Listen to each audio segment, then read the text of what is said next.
Bienvenidos a una nueva edición de Bien Público. Aquí estamos como cada semana en el Canal 21 y hoy con un invitado muy pero muy especial, el padre Carlos González Vallés, este prestigiosísimo sacerdote jesuita, 50 años misionando en la India, escritor, músico, historiador, políglota, bueno, un hombre lleno de virtud.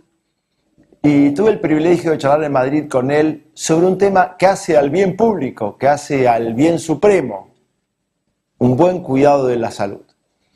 Y sobre una reciente definición del sanitarismo catalán, conversamos con Carlos González Vallés sobre cuáles son los atributos para ser sano. Y dicen estos médicos españoles que para ser sano hay que ser feliz, hay que ser libre y hay que ser solidario.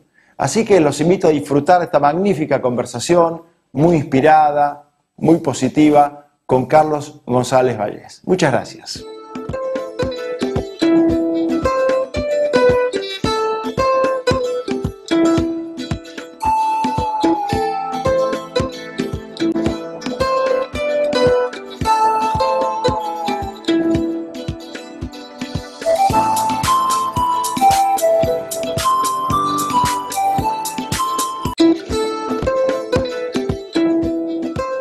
Le voy a pedir a nuestro invitado de hoy, con quien tenemos el honor, el privilegio de conversar, el padre Carlos González Vallés, ¿qué le surge, qué siente, qué piensa al saber que para ser sano hay que ser libre, hay que ser feliz, hay que ser solidario?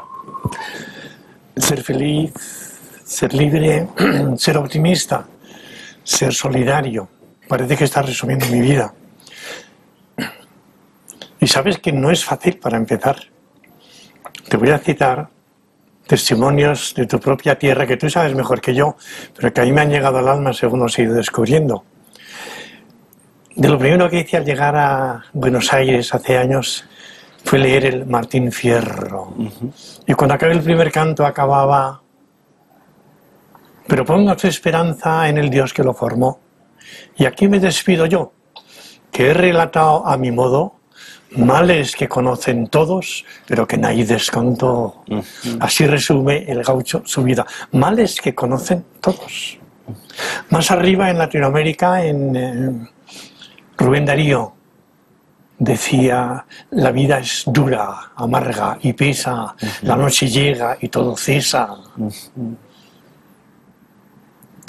Gabriela Mistral, me llegó al alma este testimonio, Padre nuestro que estás en los cielos, ¿por qué te has olvidado de mí? También yo tengo abierto el costado, pero tú no me miras a mí. Impresiona. Tremendo. Impresiona. Bueno, y ustedes, Carlos, conocen mucho mejor que yo en la Argentina a Jorge Luis Borges. He cometido el peor de los pecados que el hombre puede cometer. No he sido feliz, que los glaciares del olvido me arrastren y me pierdan despiadados. Me engendraron mis padres para el juego arriesgado y hermoso de la vida, para la tierra, el agua, el aire, el fuego. Los defraudé. No fui feliz. Cumplida no fue su alegre voluntad. Mi mente se entregó a las simétricas porfías del arte que entreteje naderías. Me legaron valor, no fui valiente. No me abandona, siempre está a mi lado la sombra de haber sido un desgraciado. Es tremendo, Tremendo. es tremendo. Vivo eso precisamente porque quiero salir de todo eso, por lo que he pasado y he vivido con todos ustedes, con todo el mundo, contigo, para decir precisamente la ilusión y la felicidad que nos supone el caer en la cuenta de que sí podemos precisamente tener esta salud corporal, mental y espiritual. Pensaba al venir aquí que es el primer mandamiento de Dios. Él nos ha hecho cuerpo y alma y mente y quiere que luzcamos. Y no es significante, Carlos, que los evangelios vinculan siempre la proclamación del evangelio, Jesús diciendo a sus discípulos, con curad a los enfermos. Predicar el Evangelio, curar a los enfermos. Es decir, es el mandamiento, es el deseo, es el querer de Jesús que seamos felices, esencial. Por eso estamos tratando de lo más elemental de nuestra vida y de nuestro Evangelio, el ser felices para ser sanos. Eso es lo que nos hace, lo que nos facilita el encontrarnos a gusto en la vida. A veces cuando la palabra eres feliz suena muy fuerte, a Krishnamurti le preguntaron, ¿es usted feliz? Y él contestó, si no me lo preguntas, sí, pero si me lo preguntas me parece que no.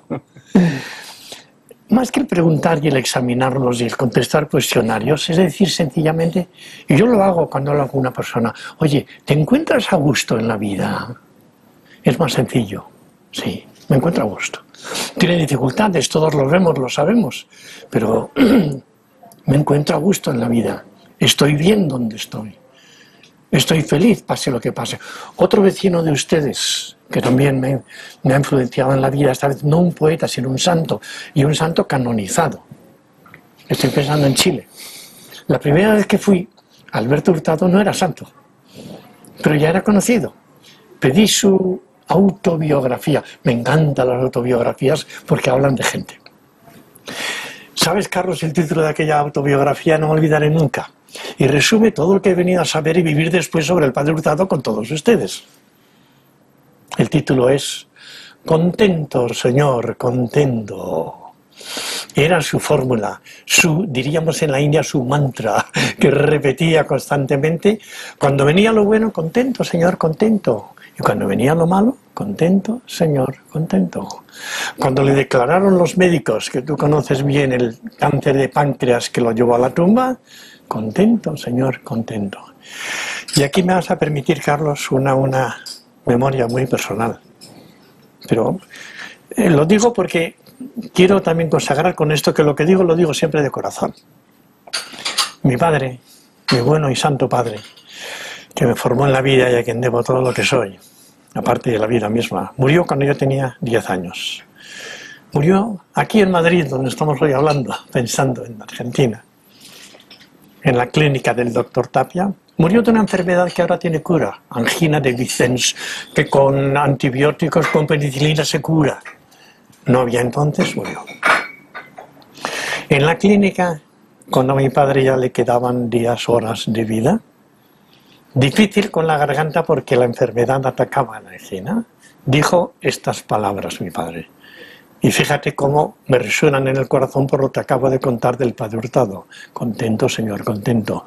Mi padre, mi buen padre, dijo aquí, en Madrid, el día 19 de diciembre, cuando murió del año 1935, con mi madre, mi hermano y yo presentes en el hospital.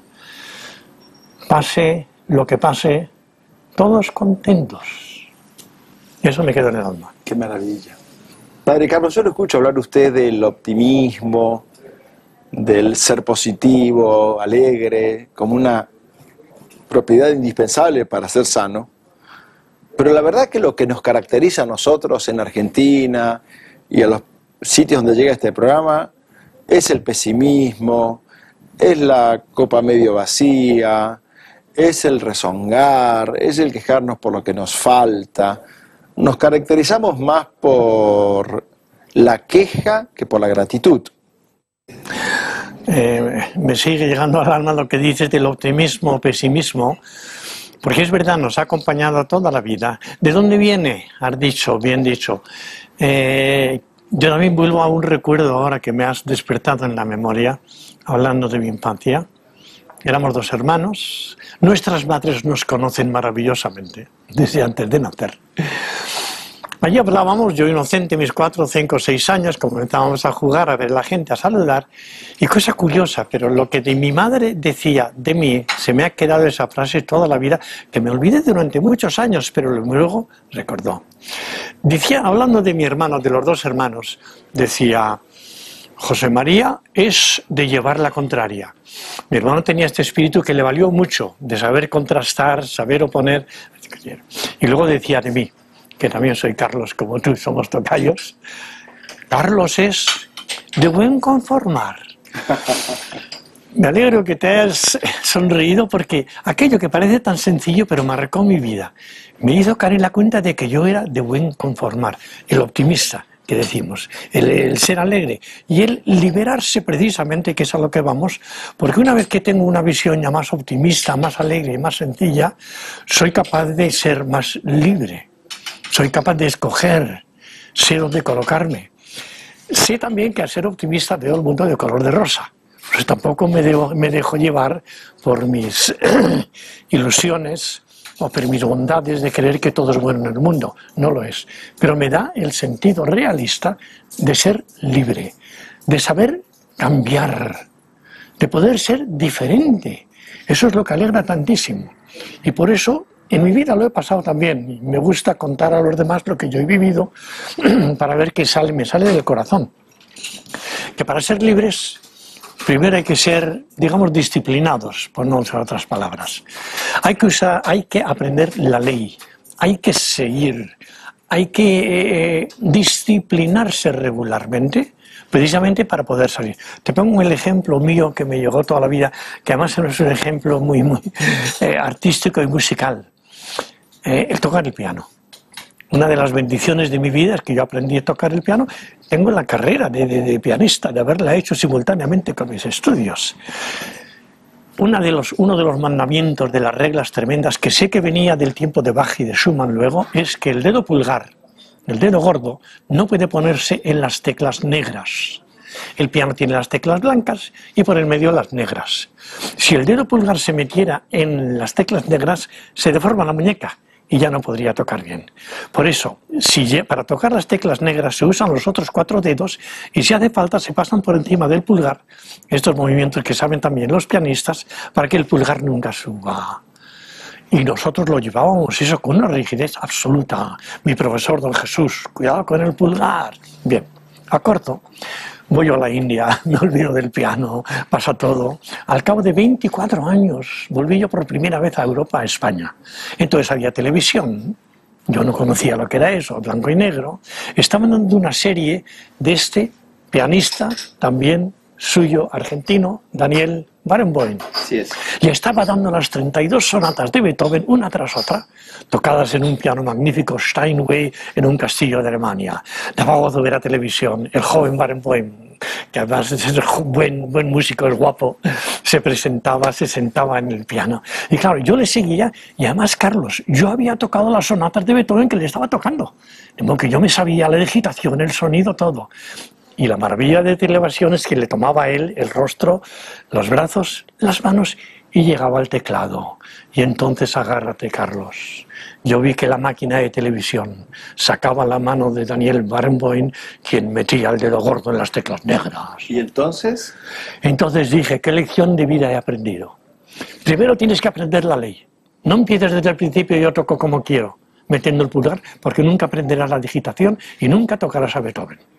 Pero una vez que has aprendido la digitación, una vez que has tocado la Beethoven, aquí vengo con esta palabra, sé libre, sé libre. ¿Y qué hacemos con nuestros prejuicios? Los prejuicios es una de las cosas que más nos hacen pensar, que más nos hacen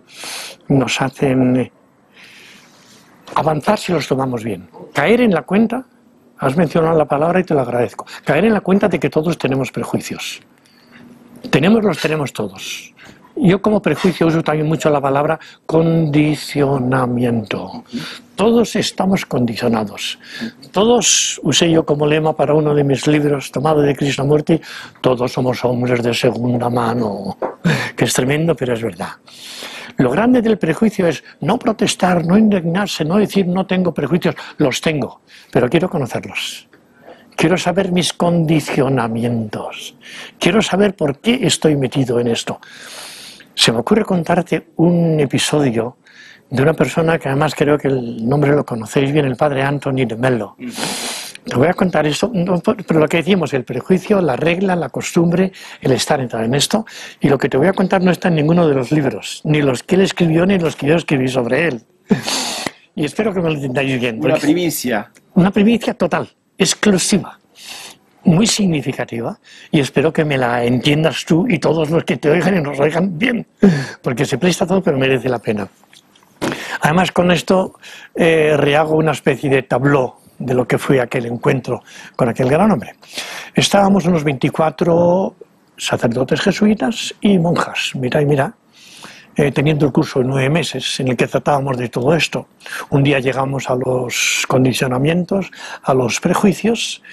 Había uno en el grupo, sacerdote como yo, jesuita, y Tony de Melo, dirigiéndose, le dijo: te veo a ti muy condicionado y te voy a proponer un pequeño ejercicio, de estos ejercicios que dan los psicólogos. Hoy es viernes, sábado y domingo, fin de semana, estaremos libres, volvemos a reunirnos el lunes.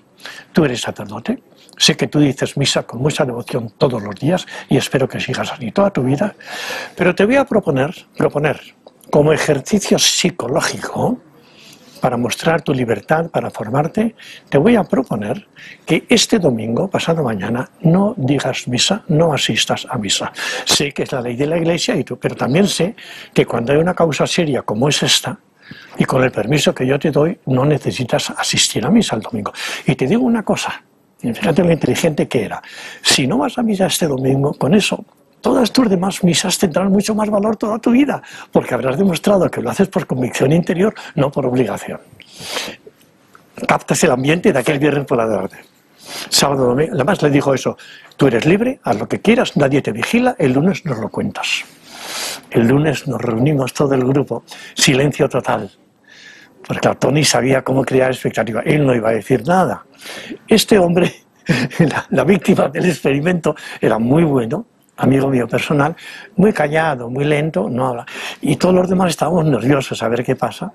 Y entonces una monja española, tenía que ser, una monja española le dijo: vamos hombre, dinos, ¿fuiste el domingo a misa o no?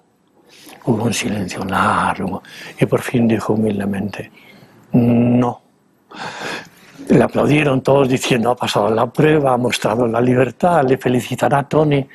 Tony seguía callado, era muy listo, muy largo, sabía leer rostros, no dijo nada. Hubo otro silencio largo, esto es verdad, no me estoy inventando el chiste, Hubo un silencio largo y entonces el que había hablado con él no continuó y dijo: pero fui el sábado por la tarde. Padre Carlos, ser feliz, ser libre, la tercera pata, ser solidario. ¿Qué le surge a usted ser solidario? Y lo interesante es esto, Carlos, que estamos tratando de ser solidarios en un contexto de ser sanos. Que ser solidarios, ya sabemos, es la base del cristianismo: haz a los demás lo que quieras que te hagan a ti, amar los unos a todos como yo os he amado. El cuerpo místico, aquello tan bonito de San Pablo: cuando un miembro se alegra, se alegran todos. De eso podríamos estar sermones aquí. Pero lo interesante es que estamos tratando esto en el contexto de la salud. Es decir, que el ser solidario me hace a mí sano. Eso es lo que quiero ahora vincular aquí. ¿Qué vínculo tiene? ¿Qué razón de ser tiene? ¿Por qué decimos que el ser solidarios ayuda a ser sanos? Para mí está clarísimo. Y es otra vez mi corazón y mi trabajo de toda mi vida, que ahora ya siempre que pienso miro hacia atrás y miro lo que me hace. Lo que más feliz me hace a mí, Carlos, es cuando veo que mi trabajo hace a otros feliz. Cuando yo he sido solidario de una manera o de otra, dando mi trabajo en ver, en hablar, en escribir, en preparar la página web, que me cuesta lo suyo cada 15 días, pero cuando veo que eso le ha tocado a alguien, le ha alegrado alma, le ha facilitado la vida, entonces yo digo, eso es lo que más feliz me hace a mí. Es decir, el ser solidario contribuye a mi bienestar. El ser solidario con los demás me hace feliz a mí. Yo no conozco otro mandamiento ni otra ley en el mundo, y te lo digo de verdad, que la alegría de hacer feliz a los demás. La única oración que yo le hago a Dios es esa: Señor, dame alegría para que yo pueda comunicarla. Sentir yo la alegría del Evangelio, de la comunión, de los amigos, del cielo, de la Virgen, para después, cuando yo hable, cuando yo vea en cualquier momento, poder comunicarla. El ser solidario de esta manera es lo que me hace a mí feliz. No vamos a poder, ni tú ni yo ni todos juntos, arreglar todos los problemas del mundo de hoy, que son tremendos. El hambre, el sufrimiento, la enfermedad, la guerra, el terrorismo. ¿A dónde vamos? ¿Qué podemos hacer? Mi solidaridad no va a remediar estos males, pero sí va a lograr que en el ambiente que yo me mueva, Y todos tenemos nuestros círculos concéntricos de influencia, la familia, los amigos, el trabajo, algunos los que escribimos, los lectores, los oyentes, lo demás, que todos esos reflejen la vibración con la piedrecita en el lago que propaga las ondas, esa vibración de alegría, esa vibración de felicidad. Estoy satisfecho con la vida, como he dicho antes, y espero que tú lo estés. Y la mejor manera de traer alegría al mundo es que vean que otros la tenemos. Yo eso lo considero, y permíteme decir eso, que es el gran privilegio de los viejos. Los viejos no podemos hacer otra cosa, pero cuando nos viene el joven saltarín de hoy, con todos sus atractivos y todos sus defectos y todos sus problemas y todos sus peligros, ahí me gusta poder decirle, muchacho, yo he pasado por delante por el camino que tú vas ahora. Yo estoy acabando donde tú estás empezando y te voy a decir una cosa, muchacho. Escúchame, que te lo digo de corazón. Merece la pena. Merece la pena. Yo he visto todo esto, sé lo difícil que es. He pasado por mucho. He tenido la vida difícil y te podría contar penas que te harían llorar. No quiero hacerlo. Pero sí quiero decirte que después de todo eso, con el corazón en la mano y la mano en el corazón, te digo que merece la pena. Este es el ser solidario como lo entiendo yo, el comunicar de alguna manera la satisfacción con la vida, el hacerles caer en la cuenta, sobre todo a los jóvenes que están en un sitio y tienen una vida que merece la pena vivirse. Pesimismo, optimismo que decíamos, tratar de quitar ese pesimismo y tratar de abrir los ojos a los demás, que se sientan contentos, felices, esperanzados, es la gran virtud cristiana. Hablamos de fe, esperanza y caridad, hablamos mucho de la fe. Aumentar la fe, perder la fe, hablamos mucho de la caridad, hacer el bien por los demás. Hablamos poco de la esperanza, pero es tan virtud teologal como las otras dos, comunicar esperanza a la gente. Anímate, muchacho, que merece la pena. Bueno, Padre Carlos, gracias por estas reflexiones, estas propuestas saludables, estos buenos consejos. Muchas gracias, Padre. Espero que hayan disfrutado esta magnífica conversación con Carlos González Vallés, que estos buenos consejos nos ayuden a ser más sanos, física y espiritual y emocionalmente. Los esperamos aquí la próxima semana en el Canal 21 en Bien Público, y recuerden que como quieren que sean los hombres con ustedes, así sean también ustedes con ellos. Hasta entonces, gracias.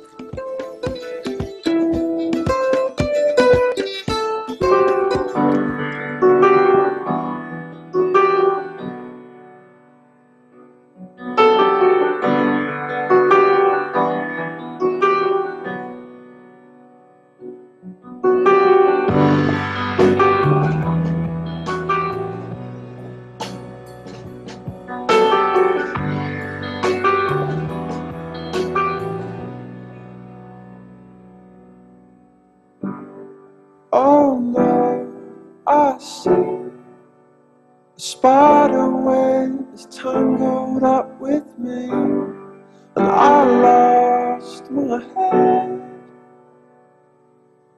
and thought of all the stupid things I'd said.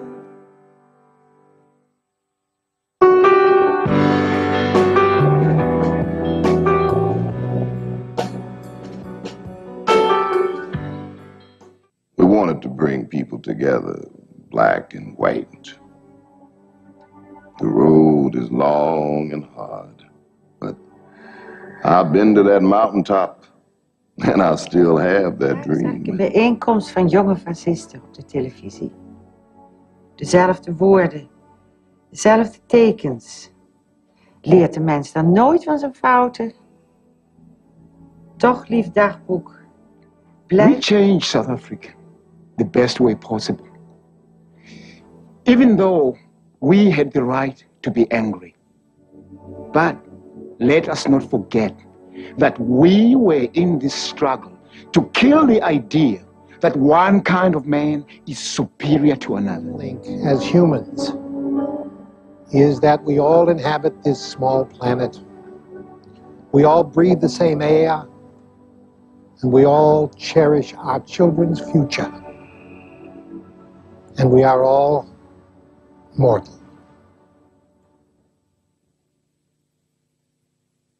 Het draait allemaal om respect. Ja, respect voor jezelf en respect voor anderen. Simpel toch?